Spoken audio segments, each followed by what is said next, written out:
Do this? Alright, cool. Hell yeah! Hell yeah! Hell yeah! Hell yeah! Give it up for hell yeah! Hell yeah! Give it up for yelling in general. That's good. Yeah, clap for yelling. We can do that. We can communicate it. Well, there's levels to this shit. Hell yeah. Hell yeah. I'm Brock. I've been drinking tonight. Not like I've been drinking tonight, like it's a personality trait. It's just like I gotta watch out because like I had to take a break from everything for a few months. It's like I started doing things like I'll be like I'm just gonna have one beer, and then 2 beers in, I'm like walking around under a bridge looking for crack. Like, not on the ground. I'm like looking for scary looking people that look like they have mental illnesses. So like they're the ones with the crack. I'm gonna go approach them. That's a good idea. Like, so I just had to clean out the mental system, you know? I'm on my 2nd beer and I don't feel like smoking crack right now. So thank you. It's better than AA, it really is. I went to some AA meetings, because I was looking for some open mics when I moved back to town. And I feel like AA meetings are where, like, not funny people go to have an open mic. Like, it's like, how can we out deep each other? Like, people read off their phones there. There's lots of, but I don't know. When I look for crack, I would have to recruit homeless people to help me find the crack because to like normal people, I look like I'm homeless, but to drug dealers, I look like a cop. Like it's like a terrible middle place that I find myself. So I'd find a genuine homeless person. I'd be like, buddy, we're gonna find some crack. I let 3 different homeless people live with me when I first moved out of my parents' house. I'm not even Democrat. I'm just stupid. Like I don't recommend it at all. One time a homeless guy stole my weight equipment. It was terrible. I didn't have a lot, but it was a little home gym I was building, a little something. I was like, well, how did he carry all this? He was so thin. Anyway, so the homeless guy would go, usually they'd approach random black people, because that's the stereotype. And one time they sold us, oh yeah, it's weird, you gotta walk up to them and ask them for hard. And you got that, it's very uncomfortable to approach 2 full-grown black men and asking them for hard. Do you have that hard, sir? I'm looking for hard. It's because Coke is soft. Soft. I don't think there's a T on it. So you have that soft and then that soft white, and then crack is hard. I didn't make the lingo. I just know how to find crack on the street. So there's black people, and sometimes they have the crack. One time the guy sold us a rock, like an actual stone. Like it wasn't crack. It was like we got it. We're like, all right, yeah. And like, what the fuck? This is like pyrite. What is this? Fool's crack? What kind of? This isn't burning. I think I have a memory. I still tried to smoke it. Like maybe it's just a hard enamel. Maybe I can get to it's crack. Who knows what it is? But so that it was like, and then I guess it was karma's way of getting me to like stereotyping, because there's like so many people must have approached these black guys for drugs that they found themselves in a gravel parking lot looking for something the size of a 20 bag. Like, I'm about to take advantage of this shit. Like, I'm a nurse at night, but this shit's pissing me off. If people keep thinking I'm a crack dealer, let's fucking sell some fake. Let's do it. So I know for a fact not all black people sell drugs because I've asked them.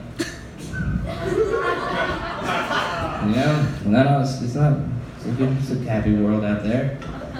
All right, I just one friend. This dude I work with, he used to say things like, I don't get sad, bro.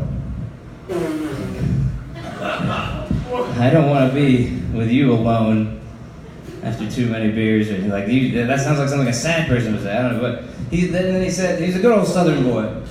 And he was like, dude, did you know that 1 in 3 black people are walking around with an STD?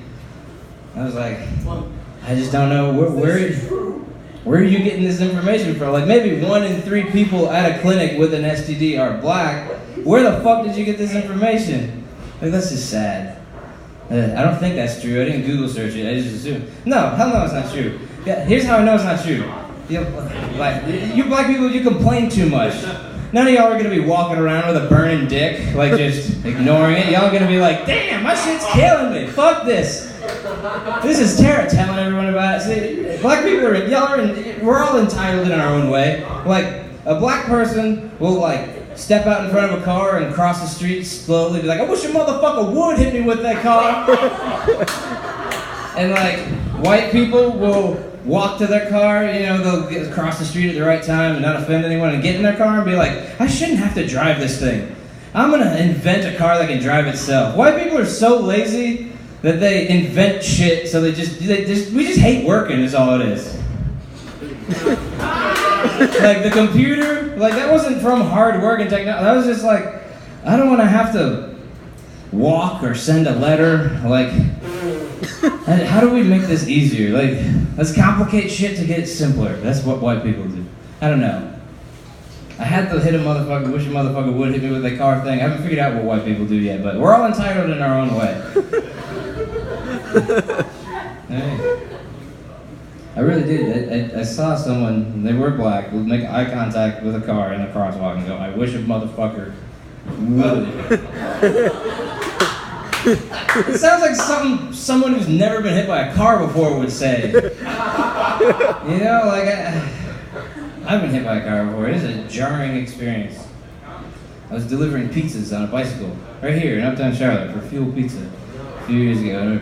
And I was like a timid, I was like right on the sidewalk sometimes, and I was like transitioning from the sidewalk into a crosswalk. Anyway, this dude wasn't in the left turn lane, and he turned left. It was probably my fault. I don't know why, still to this day, I try to push the blame onto him, but when you get older, you realize it was probably your fault. So I get hit so I'm spiraling, hurling through the air. I got clipped by this car. I thrown off my bike, and the pizzas went out. They made me pay for the pizzas, Fuel Pizza. Yeah, pizzas. They were hot wings. They were fine. You can't hurt hot wings. The chicken's already dead. Yeah, so I didn't have to pay for those. But and then I told my friend about it, and he was like, "Did you get the license plate?" Because they took off, and I was like, "No," and he was like, why didn't you get the license plate? Like, what's wrong with it?